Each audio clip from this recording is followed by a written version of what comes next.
Romualdez po yun at Araneta, sila yung lulong at lalay.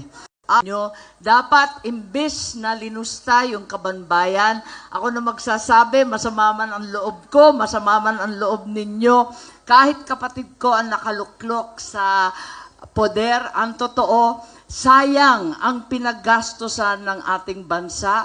Inubos bilyon-bilyon sa ayuda at pamimili ng boto. Sabihin na natin ang totoo.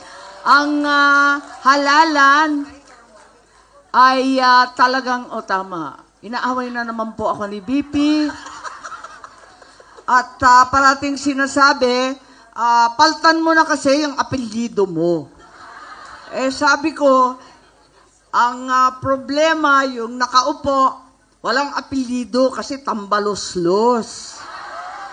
Romualdez po yun at Araneta, sila yung lulong at lalay.